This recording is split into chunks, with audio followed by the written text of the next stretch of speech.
ఇటు తల్లిదండ్రులు దూరం అయిపోయావు, అటు జైల్లో ఎవరు అధికారులు పట్టించుకోరు. అటువంటి పరిస్థితులు ఉన్నప్పుడు ఏమనిపించింది నీకు నైట్ టైంలో? అసలు ఇంకా క్రిమినల్ తయారవుతారు సార్. ఇంకా డబ్బు ఉంటే సార్ జైల్లో ఒక ఫ్యామిలీ తప్ప మొత్తం అన్నీ చేయవచ్చు. ఒకటి రెండు సంఘటనలు చెప్పండి, ఏం జరిగాయి? బిర్యానీ వస్తుంది సార్. బిర్యానీ ఎలాగొస్తుంది? ఎంత తీసుకుంటాడు? సెల్ ఫోన్,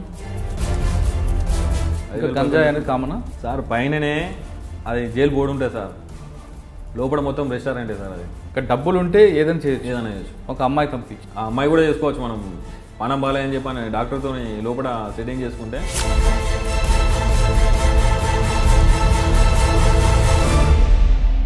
అట్లా కూడా పోయొచ్చు సార్. నేను నవ్వుతారు, మీకు తెలియదు కదా. డబ్బులు ఎక్కడ నీకు? సార్ చెల్లపల్లి జైల్లో. కానీ చెల్లపల్లి జైలు నుండి ఒక అమ్మాయి కోసం బ్రహ్మచారి ఏ విధంగా బయటకు వచ్చాడు, ఎక్కడికి వెళ్ళాడు? అంటే ఏమన్నా నీకు ఆరోగ్యం ఏం బాగాలని చెప్పు.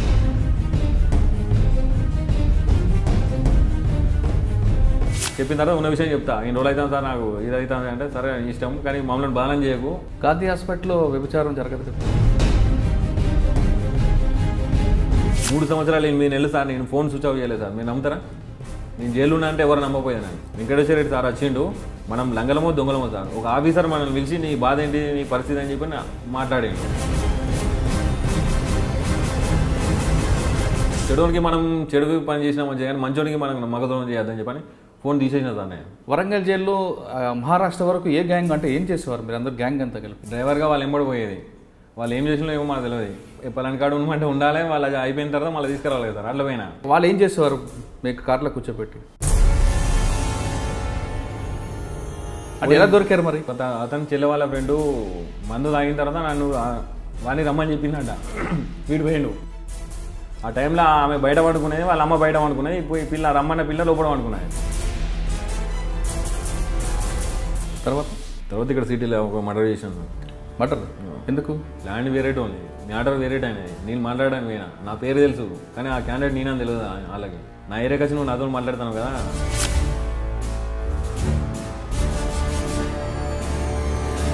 బాడీలో పీస్ కూడా బయటికి వెళ్ళదని చెప్పి అన్నాడు సార్.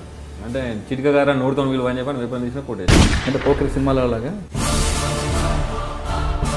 కానీ పాత స్నేహితులు, జైల్లో ఉన్న స్నేహితులు ఎవరు దగ్గర రావట్లేదు సార్. ఒకవేళ వచ్చినా Malkajgiri CCS ball Singh sir అంటే ఉన్నాడు. ఫస్ట్ ఓపెనింగ్ కానించి నాకు గిలాస కానించి తీసుకొచ్చి ఇచ్చింది అతనే. నాకు కష్టం వచ్చినా సుఖం వచ్చినా ఒక అన్న ఒక తమ్ముడు లెక్క చెప్తా సార్. చాలామంది కుర్రాళ్ళు చెప్తున్న చెడు స్నేహం వల్ల అవ్వచ్చు, లేదా ఇంకొక పరిస్థితుల్లో అవ్వచ్చు, తుపాకీ పట్టుకొని క్రైమ్ హీరోగా వెళ్ళాలి, డాన్గా ఎదగాలి అనుకుంటున్న వాళ్ళకి ఒక మాజీ ఖైదీగా ఉన్న బ్రహ్మచారి ఇచ్చే సందేశం ఏంటి? 5 సంవత్సరాలు జైలు శిక్ష అనుభవించి నరకం నుంచి బయటకు వచ్చిన దయచేసి నేరాలు చేసేవాళ్ళు చెడు దోషం చేయకుండా, చెడు అలవాట్లు పడకుండా ఇంట్లో వాళ్ళ తల్లిదండ్రులు చెప్పిన టీని ఎలాంటి తప్పులు చేయకుండా, లైఫ్ ఖరాబ్ చేసుకోకుండా మంచిగా ఉండాలి.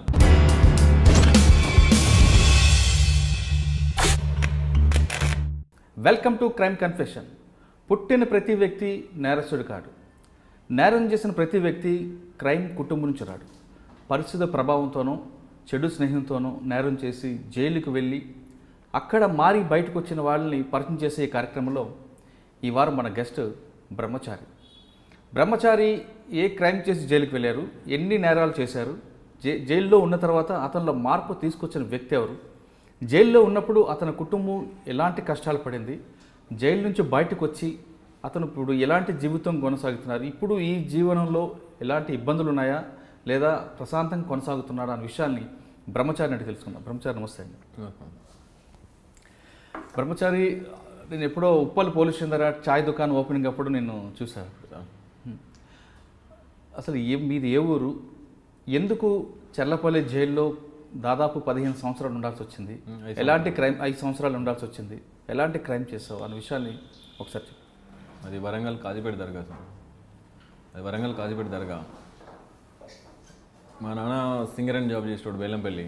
అట్లా నాకు చెడు దోసం అలవాటైంది.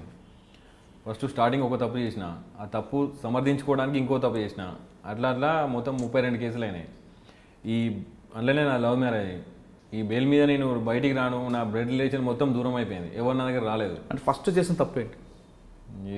జల్సా జల్సాల కోసం తప్పుదారి అని ఏం చేస్తా ఫస్ట్ క్రైమ్? కొట్టి డబ్బులు తీసుకున్నట్టు స్టార్టింగ్ అది.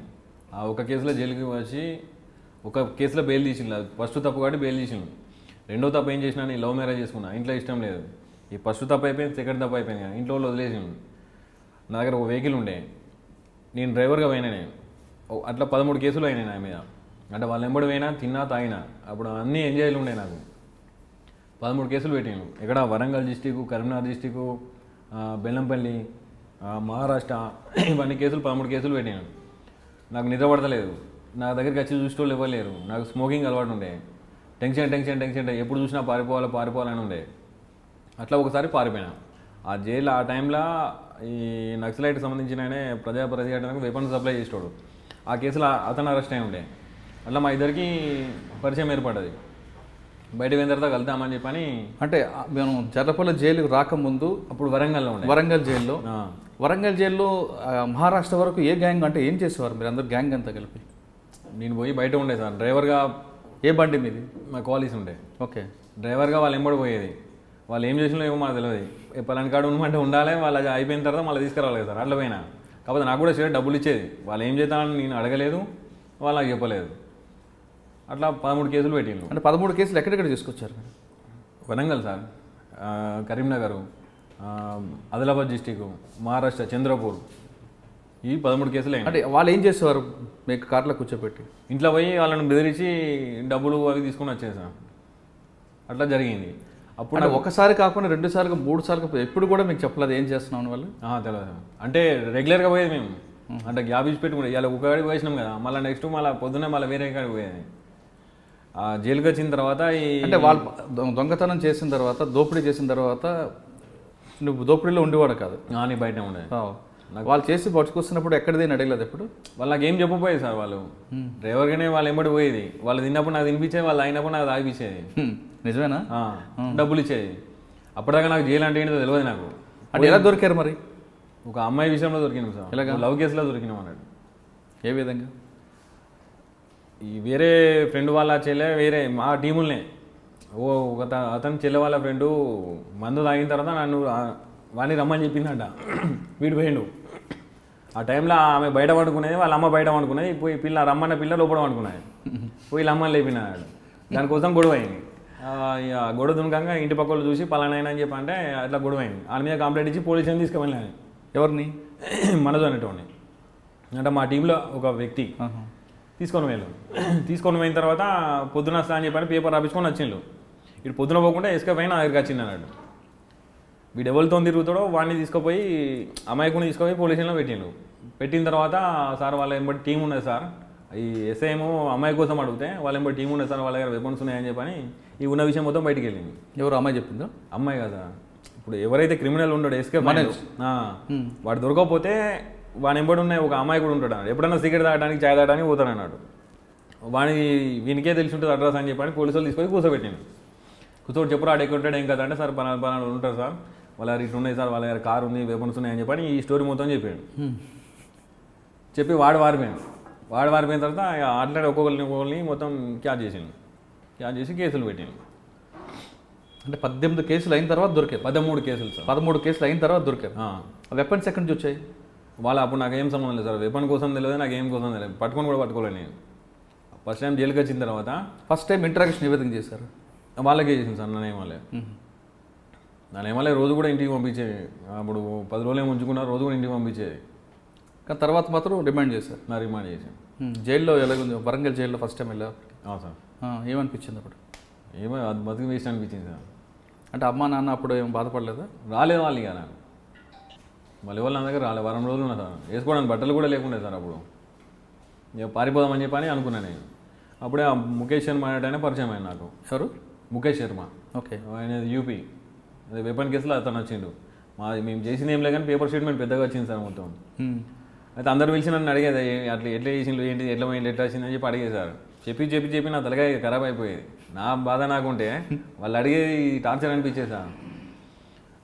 ఆయన చెప్పిండు అన్నాడు, బయటకు వచ్చిన తర్వాత కలుగు, నీకేమైనా హెల్ప్ కావాలని నేను చేద్దా అని చెప్పని అనుకున్నాడు అన్నాడు. నేను చెప్పిన నాకు వేరే దారి లేదురా బాయ్, నేను ఎస్కేప్ ఒకటే నాకు అని చెప్పంటే సరే బాయ్ అని చెప్పని అతనికి బెయిల్ ఒక 2-3 రోజులు బెయిల్ వచ్చేది. ఆ బెయిల్ వచ్చి వెళ్ళిపోయాను నేను. వెళ్ళిపోయిన 3 రోజులకు నాకు ఇంటర్వ్యూకి వచ్చాను. ఇంటర్వ్యూకి వచ్చి కొన్ని సామాన్లు కావాలి తీసుకొచ్చి ఇచ్చింది నాకు. తీసుకొచ్చిన తర్వాత నేను మహబూబ్నగర్ కోర్టు ఉండే నాది. పేచి పోయేటప్పుడు ఎస్కేప్ చేపించడానికి కూడా ట్రై చేసాను నేనే. ఒకసారి అయితే కాలేదు. నెక్స్ట్ టైం నేనే అయితే నువ్వు రాకని చెప్పి నేనే ట్రై చేసిన. ఫస్ట్ టైం ఏ విధంగా ట్రై చేశాడు ఆయన? సార్ నేను ఎస్కేప్ చేయడానికి ఎలా ట్రై చేశాడు? కొడదామన్నాడు అలా ఎవరిని? పోలీసు వాళ్ళని. ఆ. అప్పుడు వీలు కాలేదు. నెక్స్ట్ టైం పోయినాం. ఎలా పారిపోయావు? పోయినా సరే అయిపోయింది కదా కేసు కూడా అయింది కాబట్టి ఎలా పారిపోయావు? కోర్టు దగ్గర 2 కానిస్టేబుల్ కొట్టి కంపౌండ్ దొరికి. ఏ కోర్టు దగ్గర? మహబూబ్నగర్. కానిస్టేబుల్ కొట్టి పారిపోయి గోడ దూకి. ఓకే. తర్వాత పోలీసులు పట్టు దొరకలేదు అప్పటికి? దొరకలేదు. ఎక్కడ పారిపోయి? మహబూబ్నగర్. మహబూబ్నగర్ పారిపోయి హైదరాబాద్కి వచ్చిన. ఓకే. అంటే దాంట్లో పోలీసులు వెహికల్ చెకప్ ఏం లేదు. మరి చేతికి హ్యాండ్ కప్స్ ఉంటాయి కదా? లేవు. కోర్టు దగ్గర తీస్తారు కదా. ఓకే. హైదరాబాద్లో చేంజ్ చేస్తావు. ఆయన కలిసావా ముఖేష్ని? ఫోన్ చేసిన సార్ అతనికి. అతను నా నంబర్ నా దగ్గర ఉండే. ఫోన్ చేసిన నేను. ఫోన్ చేసిన తర్వాత 2 days తర్వాత వచ్చిండు ఆయన. వచ్చిన తర్వాత మళ్ళీ ఇలా కేసులు చేద్దామని చెప్పని అనుకున్నాం సార్. అప్పటిదాకా నాకు జైలు పోలీస్ స్టేషన్ ఏంటిదో నాకు తెలియదు. లోపలికి ఒక 1 వారం రోజులు ఉన్నదా అర్థమైంది నాకు. క్రైమ్ ఎట్లా చేయాలి ఏంటిదని అర్థమైంది. జైల్లో ట్రైనింగ్ అయ్యింది. వెపన్స్ కావాలని చెప్పంటే సరే నేను తీసుకొస్తా అన్నాడు. 2 వెపన్లు తీసుకొచ్చాను. ఎక్కడి నుంచి? అక్కడి నుంచి యూపీ నుంచి. ఓకే. వెపన్ తీసుకొని వచ్చాను. తీసుకొని వచ్చిన తర్వాత ఎందుకు వెపన్స్ కావాలని అడిగావు? క్రైమ్ చేయడానికి. ఎందుకు క్రైమ్ చేయాలనిపించింది? మార్పు రావాలని జైలు నుంచి ఉన్నాం, మన అమ్మా నాన్న రాలేదు, ఒకే జత బట్టలతో ఉన్నప్పుడు బయటకు వచ్చి మారాలని నాకు తెలిసి సార్. జైలుకు పోయిన తర్వాత మారదామని ఎవరు అనుకోరు. ఎందుకంటే ఇప్పుడు అక్కడ ఉన్న వాతావరణం, ఉన్న ఆఫీసర్లు ఇప్పుడు అలాగే సార్. ఇప్పుడు జీతం వస్తుంది. వాళ్ళ డ్యూటీ ఏంటిది? రావాలి, ఆఫీస్కి రావాలి, వారానికి ఒకసారి రౌండ్కి వస్తారు. వాళ్ళు వచ్చే ముందు పినాయిల్ చల్లుతారు, కొంచెం సోప్ టాప్ చేస్తారు, అయిపోతుంది. మీకు ఏం ప్రాబ్లం ఉన్నా ఏంటిదని చెప్పని ఒక ఆఫీసర్ మాట్లాడారు. వాళ్ళ బాధలు ఏంటిదో తెలుసుకోరు. వాళ్ళు ఇట్లా 5 నిమిషాలు వచ్చి ఇట్లా పోతారు సార్. వాళ్ళకి ఏం అవసరం లేదుగా, అడగరు. వీళ్ళు ఏమనుకుంటారు సార్? ఇప్పుడు లోపల ఉన్న తర్వాత ఆయన వాళ్ళు రారు, దోస్తులు రారు, రిలేషన్ మొత్తం కట్ అయిపోతుంది. ఇంకోటి రిమైండ్ అంటే చిన్న కేసులను పెద్ద కేసులను అందరినీ ఒక దగ్గర కలుపుతారు సార్. వాళ్ళకి ఏం పని ఉంటుంది? ఎప్పుడు ఏదో ఒకటి మాట్లాడుకుంటాను అన్నట్టు. 4 పరిచయం అవుతారు అక్కడనే జైల్లో. ఇంకా పెద్ద క్రిమినల్ అయ్యడానికి అవకాశం ఉంటుంది కానీ మారడానికి అవకాశం ఉండదు సార్. ఓకే. అంటే అక్కడ పరిచయంతో వెపన్ తీసుకోవాలనుకున్నా. వెపన్ తీసుకొచ్చి ఇచ్చారు ముఖేష్? ఓకే. తర్వాత ఏం చేస్తారు వెపన్ తీసుకొని? తర్వాత పెద్ద అడ్రస్ తీసుకొని వాళ్ళకు లెటర్ ప్యాడ్ రాసి ఇచ్చేసాను. ఇచ్చి 10 లక్షలు. ఈ ఆలోచన ఎవరు ఇచ్చారు? అతను ఇచ్చింది. అంటే మేము జైల్లో ఆల్రెడీ ఫస్ట్ టైం మాట్లాడుకున్నాం సార్. ఇట్లా చేస్తే ఇట్లా ఉంటుందని చెప్పని మాట్లాడుకున్నాం. వాళ్ళు లిస్ట్ అంతా రెడీ చేశారు. ఎవరెవరిని చేశారు, బెదిరించారు? పెద్ద సార్. ఇప్పుడు లారీలు అవి ఉంటాయి, బస్సులు అవి ఉంటాయి కదా సార్, వాళ్ళని. పెద్ద బిజినెస్ వడ్డీ వ్యాపారాలు ఉంటారు కదా వాళ్ళని. అంటే లెటర్ ప్యాడ్ మీద ఎవరు, ఏ పేరు మీద రాసేవారు? ప్రజెక్ట్ మన చంద్ర పుల్లారెడ్డి గ్రూప్ అని ఉంటారు. ఓకే. లెటర్ రాస్తే వాళ్ళు తీసుకొచ్చి ఇచ్చేవారు సార్. కొంతమంది పోలీస్ కంప్లైంట్ ఇస్తే ఇవ్వరు సార్. ఎందుకు అంత నమ్మకం? సినిమా అంతా సినిమాలో ఇయ్యరు. అంటే మీరు అడిగిగానే డబ్బులు తీసుకొచ్చి ఇస్తారు. ఆ విధంగా ఎంత కలెక్ట్ చేశారు? దాదాపు 1,20,00,000 దాకా చేసిన. 1,20,00,000 దాకా చేసినాను. ఏం చేశారు డబ్బులు? అరెస్ట్ అయింది సార్. అరెస్ట్ అయిన దొరికినాయి. ఒక 8 నెలలు 9 నెలల తర్వాత దొరికినా సార్ నేను. ఇప్పుడు ఫస్ట్ 16 కేసులు చేసినట్టారు కదా? 16 కేసులు ఉట్టిగా మీద పడేసాను అవి. నెక్స్ట్ ఇప్పుడు అది పండిత్ ముఖేష్ శర్మ అతన్ని కలిసిన తర్వాత ఒరిజినల్గా ఒక 6 కేసులు చేసిన. 6 కేసులు చేస్తావు? ఫస్ట్ ఎవరికి వెళ్ళి బెదిరించారు లెటర్ రాసి? మా ఇక్కడ కోంపల్లి ఉంటాడు సార్. ఎంత? 20 లక్షలు వచ్చాడు స్టార్టింగ్. ఫస్ట్ అది బోనియా? అంటే తీసుకొని డైరెక్ట్గా ఇచ్చాడా లేదంటే అక్కడ పెట్టాడా? మేమే పోయినాం సార్ ఇంటికి. ఆఫీస్ ఉంటుంది ఆయన మొత్తం మాకు ఇన్ఫర్మేషన్ ఇచ్చే అతను ఒక అతను ఉండే. అతని ద్వారా ఏ టైంలో ఇంట్లో ఉంటాడో ఏ టైంలో ఆఫీస్ ఉంటాడో తెలుసుకొని డైరెక్ట్ పోయినాం ఇద్దరం. పోయి ఆ లెటర్ ఇచ్చినా మీకు డబ్బులు కావాలని చెప్పండి. సరే అని చెప్పని ఇచ్చాను. అంటే 50 లక్షలు అడిగినాం సార్. అని డబ్బులు నాకు లేవు, 20 లక్షలు ఉన్నాయి, నాకు కొంత టైం కావాలన్నాడు. సరే అని చెప్పని 20 లక్షలు తీసుకున్నాం. మళ్ళీ వస్తామని చెప్పినా మళ్ళీ పోలేగా. 20 లక్షలు ఏం చేశారు? 20 లక్షలతో ఇంకా 2 వెహికల్ వేయించినాం సార్. ఒక వెహికల్ తీసుకున్నాం. ఏ వెహికల్ అది? 4 వీలర్ కార్. ఓకే. అటు మొత్తం టీం ఎంతమంది మీరు? టీం మొత్తం 4 ఉంది. అందులో బ్రహ్మచారి, ముఖేష్ శర్మ, రాజు అనేటైనా సదానందం అనేటైనా. ఓకే. ఈ నలుగురు ఇంకో టీం ఫామ్ చేశారా? మనకు 2 వెపన్స్ తెప్పించుకున్నారు.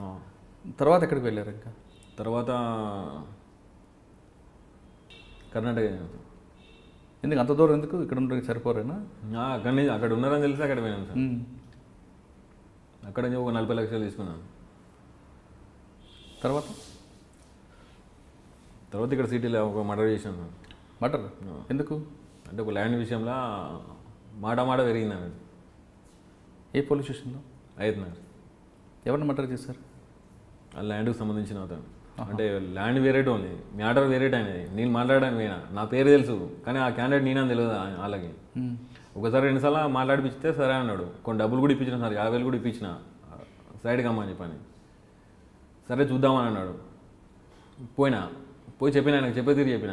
ఇప్పుడు నాకు 10 కోట్లు ఆస్తుంది సార్, నేనే లేకుండా ఒక ఆశ నా రాదు కదా, ఎందుకన్నా నీకు ఉట్టిగా వచ్చింది కదా, దాన్ని వదిలేయని చెప్పంటే నా ముందరికి వచ్చి నువ్వు మాట్లాడతావారా అని చెప్పని కొంచెం ఎక్కువ మాట్లాడి నువ్వు మంది అవుతాను ఇట్లే బీర్లు పెట్టి ఉండే. నా ఏరియాకి వచ్చి నువ్వు నాతో మాట్లాడుతాను కదా, చచ్చిపోడు సంపుడు దాకా మాట్లాడుతాను కదా, ఆడవాడు చారిగాడు తిరుగుతాడట. ఇప్పుడు నువ్వు వచ్చినావు, నా ఎంబడి ఇప్పుడు 10 మంది ఉంటారు సార్. ఆయన ఎంబడి 10 మంది ఉంటారు, చిటికెత్తి ఇంకో 10 మంది అవుతారు, నీ బాడీలో పీసు కూడా బయటికి వెళ్ళదని చెప్పి అన్నాడు సార్. అంటే చిటికగారా నోరుతో విలువ అని చెప్పి వేపని తీసిన కొట్టేసిన. నిర్ణయం అన్నట్టు కదా. ఫస్ట్ మర్డర్ అదేనా? అంటే పోకరి సినిమాలో లాగా ఏమో సార్, అప్పుడు ఆవేశం మందు తాగిన ఆవేశంలో. నాకు మందల లేదు. ఆయన మందు తాగున్నాడు, వాళ్ళ మంద కొట్టి అసలు బాధ అనిపించలేదు మర్డర్ చేస్తున్నప్పుడు? ఇక ఫీల్డ్ అప్పుడు అట్లా ఉన్నది సార్. మర్డర్ చేసి మరి ఎటు వెళ్ళారు? ఇంటికి పోయాను. పోలీసులు రాలేదా? దొరకలేదు అప్పుడు ఆ కేసులో? లేదు. తర్వాత నెక్స్ట్ క్రైమ్ మనం సాగర్లో చేసినాం సార్. సాగర్లో చేసినాం. ఏంటి? బీడీ ప్రిన్సిపాల్ ఉండే, అతను పోయి బెదిరించాం. ఎందుకు ఆయన ఎందుకు టార్గెట్ చేశారు? అతను ఊళ్ళకి సంబంధించిన అతను మాకు ఇంటిమేషన్ ఇచ్చిండు. ఓకే. ఏమన్నాడు ఆయన? ఇచ్చిండు సార్ డబ్బులు. ఎంత? 20 లక్షలు. నెక్స్ట్ క్రైమ్ అయితే వాళ్ళ ఆమెకు కానిస్టేబుల్కు కొన్ని లింక్ ఉండే. మా డ్రైవర్ ఏం చేసిండంటే మాకు చెప్పలేదు, అతను ఫోన్ తీసుకొని వచ్చిండు. మళ్ళీ నేను అతనికి ఫోన్ చేసి చెప్పిన, సార్ ఇలా చిన్న మిస్టేక్ జరిగింది, ఎక్కడ సంగారెడ్డి పోయి ఫోన్ చేసిన సార్, అతను నంబర్ కనుక్కొని చేసిన నేను, ఇలా మిస్టేక్ జరిగింది సార్, ఫోన్ తీసుకొచ్చిండు పంపిస్తా అంటే చెప్పాడు. ఇంకొక 10 లక్షలు కావాలంటే ఇస్తాను, ఫోన్ మాత్రం పడేయండి, నేను సిమ్ బ్లాక్ చేపిస్తా, దయచేసి వాడద్దు, ఇంకా కావాలంటే 10 ఫోన్లు ఇప్పిస్తా, డబ్బులు కావాలని ఇస్తా అని చెప్పి అన్నాడు. ఎవరు? బీఈడీనా? ఆ ప్రిన్సిపల్ సార్. అంటే ఆయన ఫోన్ తీసుకొచ్చారా? అతని ఫోన్ ఒకటి తీసుకొచ్చింది, నాకు బయటికి పోయిన తర్వాత చెప్పాడు. ఉన్న పరిస్థితులు మళ్ళీ తిరిగి పోలేదు అన్నాడు. ఇప్పుడు వాళ్ళ ఇంటికి పోలీస్ స్టేషన్కి మధ్యలో గోడే ఏం లేదు అంటే వాళ్ళు వస్తారు పోలీసు వాళ్ళు. అట్లాంటి ఇంట్లో పోయినాం. అయితే బయట డ్రైవర్ ఫోన్ తీసుకొచ్చింది నాకు చెప్పలేదు. వాడు దాచిపెట్టుకుంటే ఇది ఒక ఫోన్ చెప్పిండు నాకు. చెప్తాను నేను తెల్లారి సంగారెడ్డి పోయి చెప్పిన, ఇట్లా పొరపాటు జరిగింది సార్ ఇట్లా అని చెప్పంటే, సరే మీరు చేసినందుకు నాకు కొంచెం మనశ్శాంతి ఉంది, లేకపోతే రాత్రి మొత్తం నేను నిద్రపోలేదు, ఇంకా 10 లక్షలు కావాలంటే నేను ఇస్తాను, 10 ఫోన్లు కావాలన్నా కూడా నేను ఇప్పిస్తాను, కానీ దయచేసి ఆ ఫోన్ మాత్రం వాడద్దని చెప్పాను. లేదు సార్ పడేస్తామని చెప్పని నేనే తుక్కు దంచి పడేసిన సార్. అయితే ఆ డ్రైవరు వాళ్ళ బావ అప్పుడు ఎస్పీ ఉండే, రాజేష్ కుమార్ నల్గొండ ఎస్పీ, వాళ్ళ బావ కథ అని చెప్పాడు. ఇలా మా సార్ దగ్గరికి ఇట్లా 3 వచ్చింది, వాళ్ళ దగ్గర వెపన్లు ఉన్నాయి, డబ్బులు తీసుకుపోయినా అని చెప్పాడు. చెప్పి లాస్ట్లో నా ఫోన్ తీసుకుపోయినా అని చెప్పాను. ఆయన ఫోన్ మీద ఈఎంఐ నెంబర్ ఉంటుంది కదా సార్, దాని మీద ట్రాప్ చేసిన అట్లా దొరికినాం. ఇక దొరికిన తర్వాత కేసులన్నీ బయటకు వచ్చినాయి ఆటోమేటిక్గా. అంటే ఫస్ట్ అక్కడ నల్గొండ పోలీసులు దొరికారా? మూడోసారి సార్. ఇక్కడ సాగర్ పోలీస్ స్టేషన్. ఇక లాస్ట్ అదే అరెస్ట్. అంటే అప్పుడు ఇంట్రాగేషన్ ఏం చేశారు మీరు? ఇంట్రాగేషన్ అంటే సార్ ఇప్పుడు నేను దొరికిన తర్వాత ఏమనకపోయేసాను నేను. ఎందుకు? ఇక అంతే, ప్రాపర్టీ దొరుకుతాయి కదా ఆయనబడి. ఎస్ఐ లాలీలు నా రాకపోయేది, సిఐ నుంచి ఏసీపీ మీదనే ఉండేది అన్నట్టు. వాళ్ళు కూడా చెప్పేది ఏమనకుండా కొట్టద్దు, వాళ్ళతో ఎవరు మాట్లాడద్దు, దగ్గర రావద్దని చెప్పని, ఏం తింటా అంటే అది తినిపించాలని చెప్పి చెప్పేది అన్నట్టు. అంటే దొరకగానే జరిగిన క్రైమ్ అంతా ఒప్పుకునేవాడు, ప్లస్ ప్రాపర్టీ రికవర్ చూపించు. దొరికేది సార్ నాయబడి, వెహికల్ దొరికేది, వెపన్స్ దొరికేది, ఇంకే వాళ్ళకి ప్రమోషన్ ఇంకేమే, వాళ్ళకి పండగ డబ్బులు దొరికేది లక్షలు. ఈ సంపాదన డబ్బులంతా మరి ఏమైనా చేసేవాడవా, లేదంటే పల్లెలకి వాళ్ళకి ఇచ్చేవాడవా, లేదంటే? సార్ అప్పుడు నాకు నేను పలానా అయినా అని చెప్పి నాకు ప్రూఫ్ లేదు సార్. పోలీస్ స్టేషన్లో అవి ఎఫ్ఐఆర్ అవి రాసుకుంటారు కదా, అవి జైళ్ళల్లో అడ్మిషన్ రాసుకుంటారు కదా, అవి తప్ప నేను పలానా మనిషిని అని చెప్పి నాకు ప్రూఫ్ లేదు. నాకు మా అన్నదమ్ములు కూడా ఎవరు రాలేదు నా దగ్గరికి. కానీ అప్పటికే ప్రేమించి పెళ్లి చేసుకున్నావు కదా మరి ఆమె. నేను వాళ్ళ ఫ్యామిలీ గరీబ్ వాళ్ళు సార్, వాళ్ళకు పూట కూడా లేకపోయేది అన్నట్టు. నేను ఎందుకు అనవసరంగా నా వల్ల వాళ్ళని ఇబ్బంది పెడతానని చెప్పి నేను పోకపోయేది, ఫోన్ కూడా చేయకపోయేది. మరి ఆమె ఎప్పుడు నీకు ఫోన్లో కూడా కాంటాక్ట్ అవ్వలేదు? లేదు సార్. ఆమె కూడా ఎప్పుడు చెప్పలేదా క్రైమ్ చేయొద్దని? అది అట్లాంటి సందర్భం రాలేదు సార్. ఆమెతో 5 నిమిషాలు కూడా నేను మంచిగా మాట్లాడపోయేది, ఎందుకంటే నా మనసులో నాకు ఉండేది కదా సార్. ఏమైనా ఉండేది? ఎప్పుడు బాధ సార్. ఇప్పుడు ఇంట్లోకి దూరం అయినా అసలు ఎందుకు ఇట్లా చేసినా, మా వాళ్ళు అందరూ ఎంప్లాయీస్ సార్, సింగరేణి ఎంప్లాయీస్. నేను ఒక్కరిని ఇట్లా అయిపోయినా. నాకు సరే తప్పు చేసినా మరి అట్లా కాదు ఇట్లా అని చెప్పేటోళ్ళు లేరు, నాకు ఇప్పుడు హెల్ప్ చేసేటోళ్ళు లేరు. ఏం చేయాలి, నా లైఫ్ కరెక్ట్ అవుతుందా కాదా అని చెప్పని ఇదే టెన్షన్ ఉండేది సార్. రాత్రి నిద్రపట్టకపోయేది, చక్కగా తిండి తినకపోయేది. డబ్బులు ఉండే సార్, డబ్బులు ఏం చేస్తాం సార్. ఇప్పుడు నా పరిస్థితి ఇదని చెప్పుకునే టోళ్ళు ఎవరైనా ఉండాలి కదా సార్. ఎవరు లేకపోయేది. ఇప్పుడు జైల్లో కూడా ఏంటంటే ఆఫీసర్లందరూ నాకు భయపడి ఒక ఎయిడ్స్ పేషెంట్ వెళ్ళబెడతారు సార్ దూరంలో, అట్లా సింగిల్ లాకప్లో పెట్టేస్తాను నన్ను. ఓకే, అక్కడ నల్లగొండ సాగర్ జైల్లో దొరికిన తర్వాత ఇంటరాక్షన్ అయిన తర్వాత మొత్తం ప్రాపర్టీ రికవర్ అయిపోయింది. తిరిగి మీకు చర్లపల్లి జైలు పంపారు. అక్కడి నుంచి నల్గొండ పంపించారు సార్. నల్గొండలో నన్ను పెట్టుకోవడానికి భయపడ్డారు.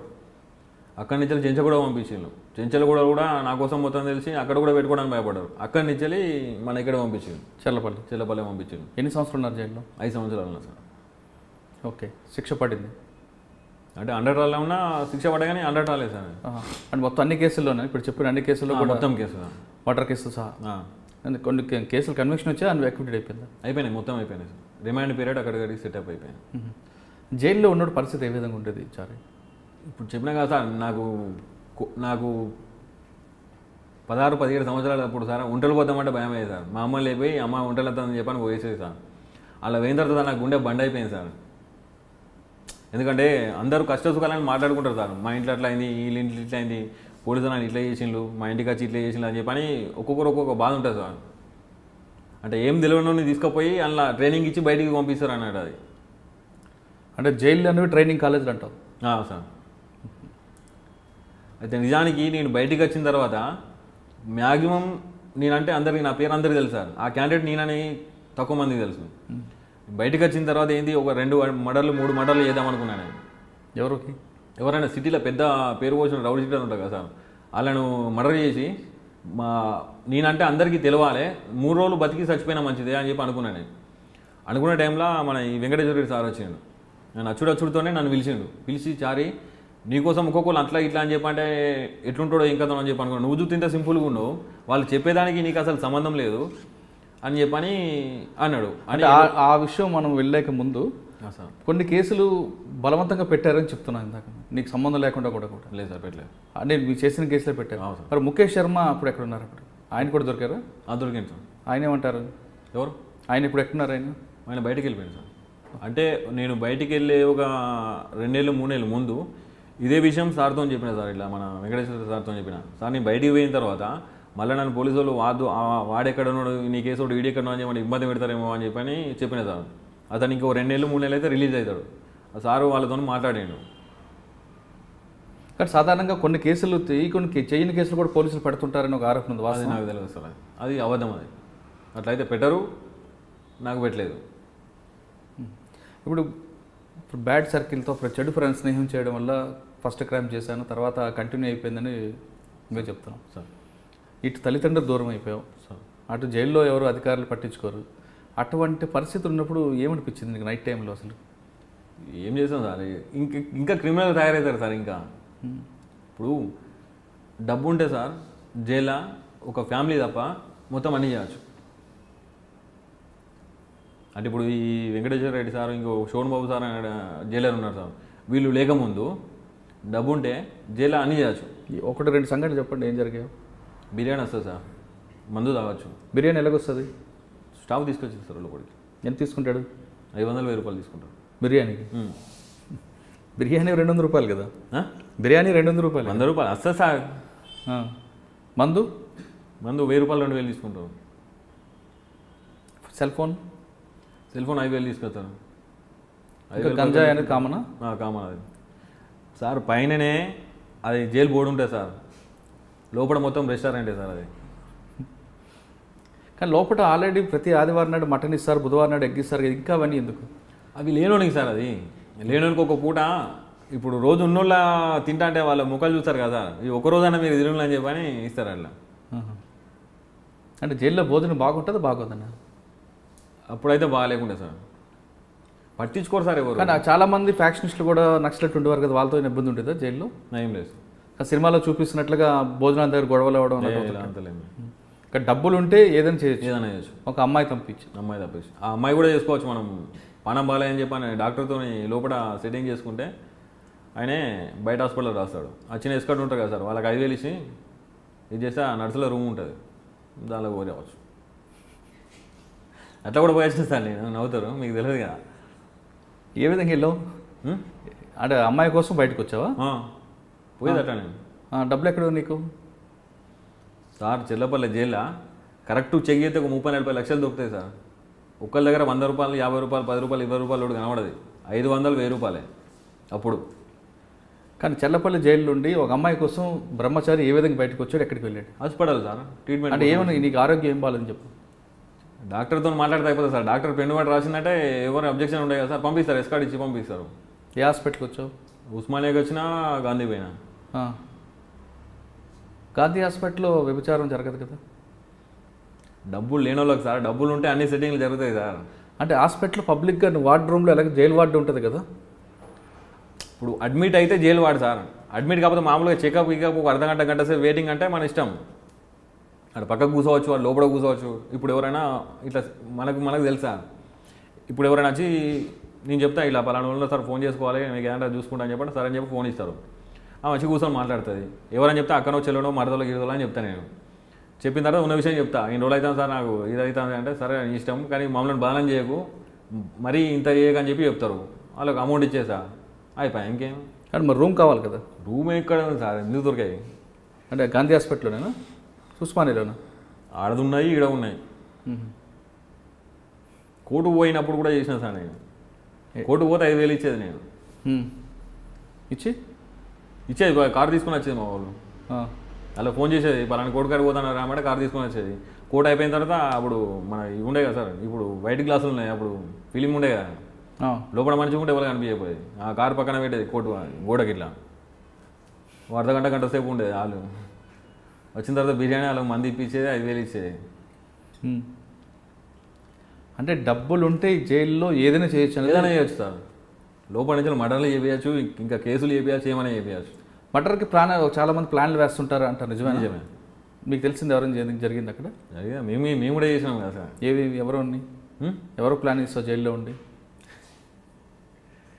చెప్పి 3-4 టార్గెట్ పెట్టుకున్నా సార్. వాళ్ళు బయటకు వచ్చిన తర్వాత వేద్దామని చెప్పి అనుకున్నా. వాళ్ళ ఇన్ఫర్మేషన్ మొత్తం తెలుసుకున్నా. వాళ్ళు 80 రోజులతో మాట్లాడేది రోజు నేను ఫోన్లో.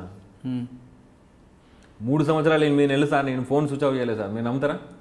నేను జైలు ఉన్నా అంటే ఎవరు నమ్మపోయాను. నేను వెంకటేశ్వర రెడ్డి సార్ వచ్చిండు, నాతో పిలిచి మాట్లాడిండు, ఇంకా అద్దు ఫోన్ అనుకున్నా.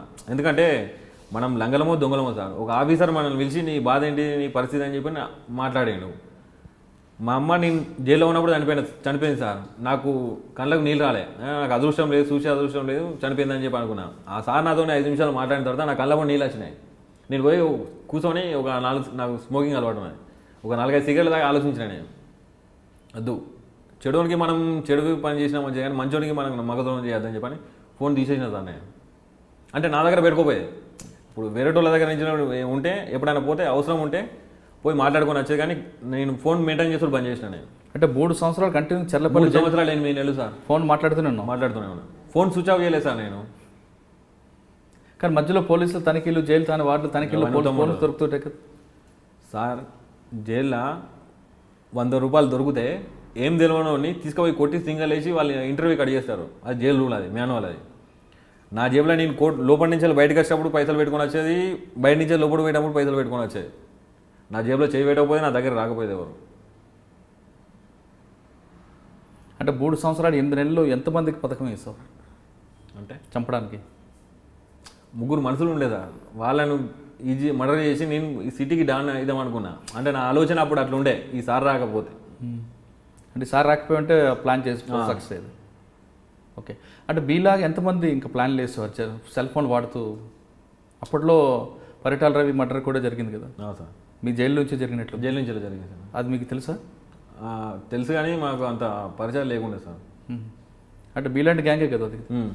చర్లపల్లి జైల్లో గ్యాంగ్ వార్ జరుగుతూనే అంటారు, వాస్తవం అనేది? నిజమే సార్. నిజం.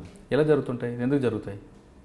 ఇప్పుడు అసలు ఇప్పుడు రూల్ ఏంటంటే సార్, ఇప్పుడు చిన్న కేసు ఒక బ్లాక్ వాళ్ళకి సపరేట్ పెట్టాలి, పెద్ద కేసులను అందరినీ పెద్ద కేసు దాన్ని పెట్టాలి. ఇప్పుడు జైలు అట్లాగా సార్, ఎవరు ఇష్టం ఉన్నట్టు వాళ్ళు పంపిస్తారు అన్నాడు. ఇప్పుడు చిన్నోడు ఒక పెద్దోడు ఒక నలుగురు కలుస్తారు సార్. ఇప్పుడు నైట్ మినిమం ఒక 10:30, 11, 12 దాకా పండుకోరాళ్ళు.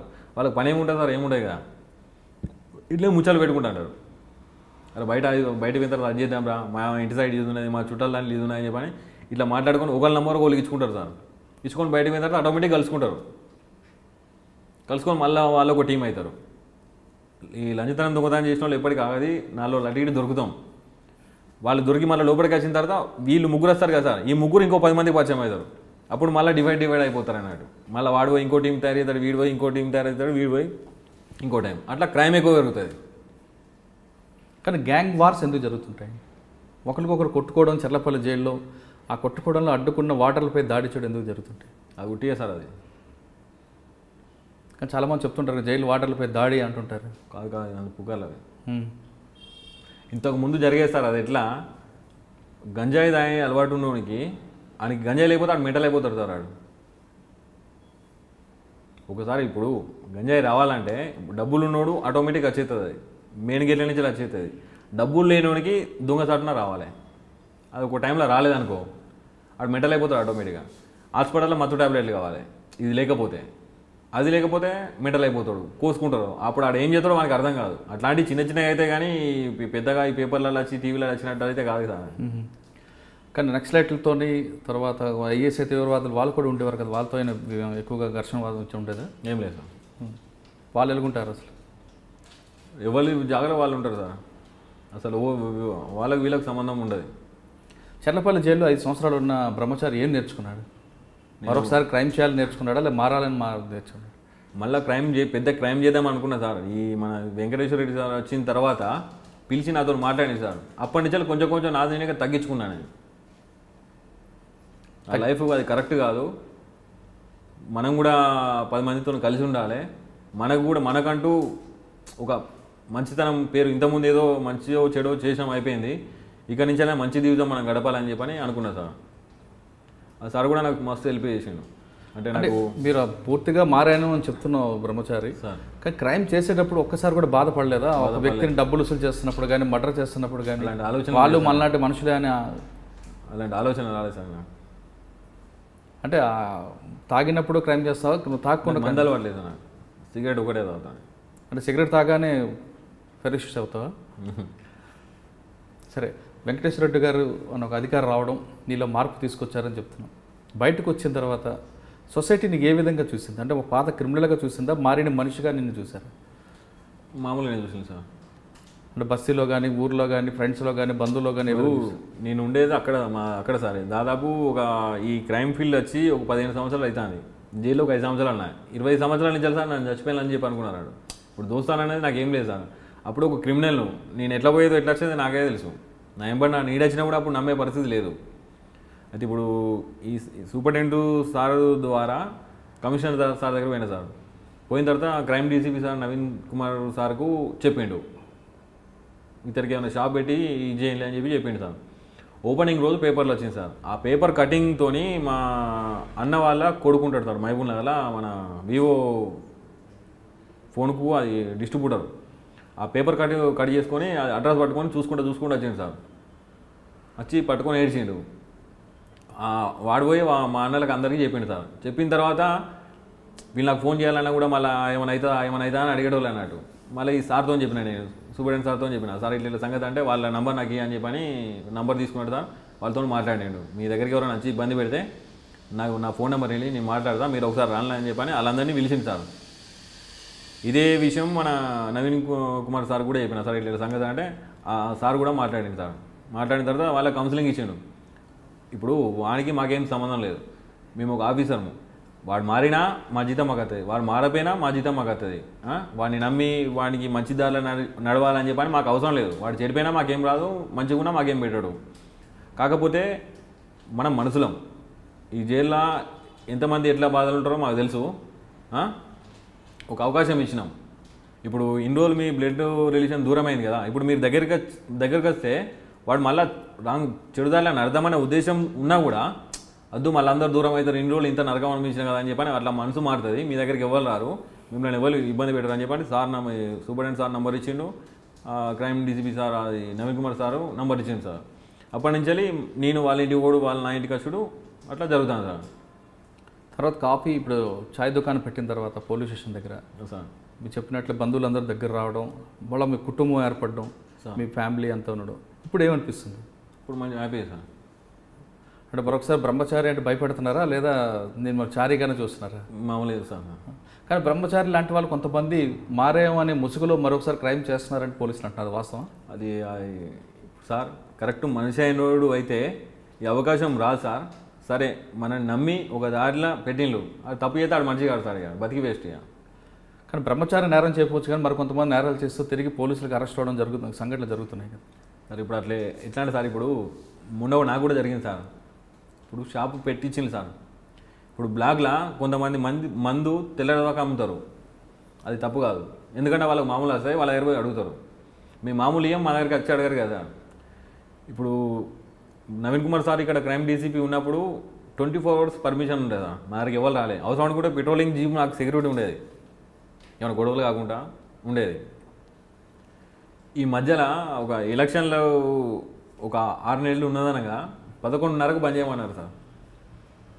ఇప్పుడు నాకు వెళ్ళాలి సార్, ఇప్పుడు నాకు సంపాదించి పెట్టింది ఏం లేదు, ఇల్లు కిరాయి వెళ్ళాలి, మా కొడుకు స్కూల్ ఫీజు వెళ్ళాలి, మెయింటెనెన్స్ వెళ్ళాలి కదా సార్. మీరు మళ్ళీ ఏం చేయాలి సార్ నేను? ఇంకోటి ఫిట్టర్ లెవెల్లో కంప్లైంట్ ఇచ్చిండ్రు. ఫిట్టర్ ఉంటుంది కదా సార్, ఈ ఫిట్టర్ దానిలో కంప్లైంట్ ఇచ్చిండ్రు ట్రాఫిక్ పోలీస్ స్టేషన్కి. ఎట్లా అంటే మంచి పెద్ద పెద్ద ఎమ్మెల్యే వాళ్ళ ఇల్లులన్నీ రోడ్ డివైడర్ తీసేస్తాను, ఈ టీ స్టాల్ ఇక్కడ ఎందుకు పెట్టిన పోలీసులకు మీకు ఏం సంబంధం ఉంది అని చెప్పని కంప్లైంట్ ఇచ్చింది. అప్పుడు పాత ఆఫీసర్లందరూ లేరు కదా సార్, ఆ సీఎన్ఎల్ పిలిచి వేరే ప్లేస్ చూసుకో అని చెప్పని సింపుల్గా అయిపోయాడు. చెప్తా సార్తో నేను చెప్పిన, సార్ వేరే ప్లేస్ చూసుకోమని చెప్తాను కరెక్టే, ఇప్పుడు నేను పోయి పెట్టుకుంటా అంటే పెట్టుకుంటారా సార్? నన్ను పెట్టుకోండి సార్ ఎవరైనా. ల్యాండ్ ఆర్డర్ పోలీసు వాళ్ళు వచ్చి ఫస్ట్ పెడితేనే పెద్ద పెద్ద గొడవలు జరిగినాయి, ఆఫీసర్లు అప్పుడు మంచిగా ఉండే సపోర్ట్ ఇచ్చి అది పరిస్థితి ఇట్లున్నది, మీరు ఆ జోలికి పోదని చెప్పని వాళ్ళను తిట్టి బెదిరించి ఇది చేసిండ్రు. ఇన్ని సంవత్సరాల నుంచి ఒక దగ్గర నేను ఉంటానా, ఇంతకుముందు నాకు కిరా వర్రాస ఏం లేదు, ఇప్పుడు పలాని కాడు ఉంటానా పలాని నోడా అని చెప్పి తెలుసు, ఇప్పుడు తీసేయమని చెప్పి సింపుల్గా అయితే ఎట్లా సార్ అని చెప్పని హోమ్ మినిస్టర్ దగ్గర తిరిగినా సార్, మన నవీన్ కుమార్ సార్ దగ్గర పోయినా, మన ఈ సూపరింటెండెంట్ సార్ దగ్గర పోయినా. ఏమంటారు వాళ్ళు? 3 నెలలు అవుతాను సార్ తిరిగినా నేను.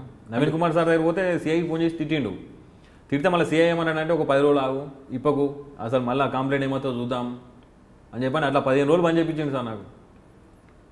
నువ్వు మారిన బ్రహ్మచారికి మరొకసారి వేధింపులు గురైనప్పుడు వాళ్ళు తిరిగి మరొకసారి క్రైమ్ చేయాలనిపిస్తుందా లేదా బయట ఉండే పోరాటం చేయాలనిపిస్తుంటుంది? అయితే మాటకు నాకు సార్ చెప్పేది సార్, నవీన్ కుమార్ సార్ మాట చెప్పేది, సూపరింటెండెంట్ సార్ కూడా చెప్పేది.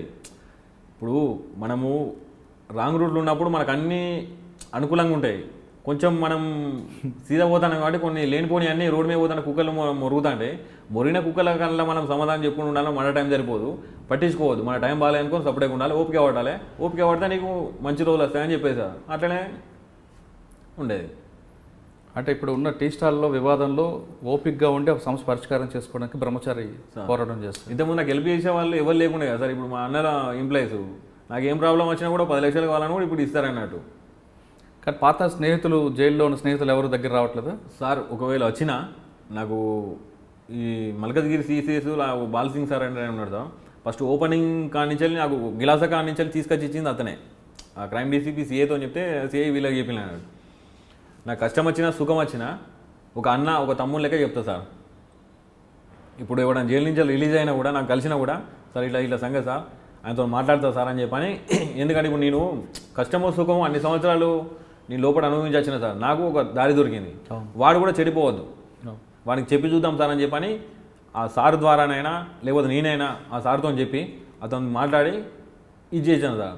అతను చెప్పేది నువ్వు మంచిగా ఉందామనుకుంటే నా దగ్గర రారా, నీకేమైనా సపోర్ట్ కావాలంటే నేను చూసుకుంటా, పోలీసు వాళ్ళతో ఏమైనా ప్రాబ్లం ఉందా, ఇంకా బయట ఏమన్నా నీకేమైనా హెల్ప్ కావాలా నేను చేస్తాను మంచితనంగా. అంటే నువ్వు మారడం కాకుండా నీలాంటి వాళ్ళు కూడా మార్పుకి నువ్వు చాలా మంచి పని చేస్తున్నావు. అయితే బ్రహ్మచారి చాలామంది కుర్రాళ్ళు చెప్తున్న చెడు స్నేహం వల్ల అవ్వచ్చు లేదా ఇంకొక పరిస్థితుల్లో అవ్వచ్చు తుపాకీ పట్టుకొని క్రైమ్ హీరోగా వెళ్ళాలి, డాన్గా ఎదగాలి అనుకుంటున్న వాళ్ళకి ఒక మాజీ ఖైదీగా ఉన్న బ్రహ్మచారి ఇచ్చే సందేశం ఏంటి? అది కరెక్ట్ కాదు సార్. అది లైఫ్ కాదు అది. చెప్పండి, ఏం చేస్తే బాగుంటుంది పిల్లలు? ఇప్పుడు ఈ కొంత యూత్ అంతా కూడా పెడదొరవ పడుతున్నారు, చెడు దొరవకు వెళ్ళాలని ప్రయత్నం చేస్తున్న వాళ్ళకి బ్రహ్మచారి చెప్పే సలహా ఏంటి? 3 రోజులు ముచ్చడు సార్, అది లైఫ్ ఖరాబ్, అది కరెక్ట్ లైఫ్ కాదు అది. అంటే వాళ్ళు కూడా సినిమాలో హీరోలాగా అవ్వాలి లేదా అడ్డగా డబ్బులు సంపాదించాలనుకున్నప్పుడు ఏం చేయాలి వాళ్ళు? హీరో కాదు సార్, జీరో సార్, జీరో అవడానికి. అంటే మీకు 15 సంవత్సరాలు 5 సంవత్సరాల అనుభవం తర్వాత జరిగిందనా? అవును సార్. ఇప్పుడు సార్ ఇప్పుడు నాకు 100, 50, 500, 1000 రూపాయలు వస్తున్నాయి సార్. ఇప్పుడు నా భార్య పిల్లలతోని తలుపు తీసి పండుకున్నా కూడా ఏం సపోర్ట్ అయినా కూడా నాకు ఎలాంటి భయం లేదు. రుబాబుగా ఇప్పుడు ఎవరు వచ్చినా కూడా పోయి మాట్లాడతాను నేను. అప్పుడు మేము ఉండే ఇంటి దగ్గర కుక్క మొరిగినా టెన్షన్ ఎవరు వచ్చిండ్రు, కొత్త వెహికల్ పోయినా కొత్త మనిషి పోయినా కూడా ఎవరినే ఏంటిదని చెప్పని కొన్ని కిలోమీటర్ పోయి ఎంక్వైరీ చేసేది సార్. పలాని నంబర్ వెహికల్ ఎక్కడి నుంచి ఎక్కడ పాసింగ్ ఎక్కడదని చెప్పని తిరిగేది. ఆ ఏరియా ఎంబడే ఖాళీ చేసేది. అంత టెన్షన్ ఉండేది. ఇప్పుడు నాకేం టెన్షన్ లేదు కదా. తప్పు చేసుడు ఎందుకు, ఆ లక్షలు ఇంట్లో పెట్టుకుంటే ఎందుకు, టెన్షన్ ఎందుకు సార్? ఇప్పుడు మనశ్శాంతి లేకుండా ఎందుకు సార్? లక్షల కోట్లు మనకి ఎందుకు? అది డబ్బుంటే కాదు, మనిషికి మనశ్శాంతి ఉండాలంటున్నారు బ్రహ్మచారి. అంటే యువతకు తుపాకీ పట్టుకొని నేరాల బాట పడకుండా దానివల్ల వచ్చేది హీరో కాదు జీరో అంటున్నారు బ్రహ్మచారి. బ్రహ్మచారిని చూసి ఇప్పటికైనా కొంతమంది యువకులు ఖచ్చితంగా మారాలని కోరుకుందాం. ఇది ఈ వారం బ్రహ్మచారితో ఎక్స్క్లూజివ్ ఇంటర్వ్యూ. వచ్చే వారం మరో గెస్ట్తో మళ్ళీ కలుద్దాం. అంతవరకు నమస్కారం. నా పేరు బ్రహ్మచారి. గతంలో నేరాలు చేసిన, తెలిసో తెలియకో నేరాలు చేసిన, 5 సంవత్సరాలు జైలు శిక్ష అనుభవించి నరకం నుంచి బయటకు వచ్చిన, ఇప్పుడు నా లైఫ్ నాకు తెలుసుకొని మంచిగా ఉంటానా? దయచేసి నేరాలు చేసేవాళ్ళు చెడు దోషాన్ని చేయకుండా, చెడు అలవాట్లు పడకుండా ఇంట్లో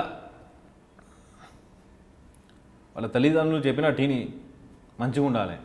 ఎలాంటి తప్పులు చేయకుండా, లైఫ్ ఖరాబ్ చేసుకోకుండా మంచిగా ఉండాలి. For more videos, subscribe to iDream. And loads of fun entertainment and content, do watch iDreams. Do subscribe iDream Media. దయచేసి iDreamsకి మీరు సబ్స్క్రైబ్ చేయాల్సిందిగా నేను కోరుతున్నాను. I am Dr. Nayak, DT Nayak. For more videos, please subscribe to iDream. Please subscribe iDream News. Please subscribe iDream. Please subscribe iDreams. మీరు చూస్తున్నారు iDream News.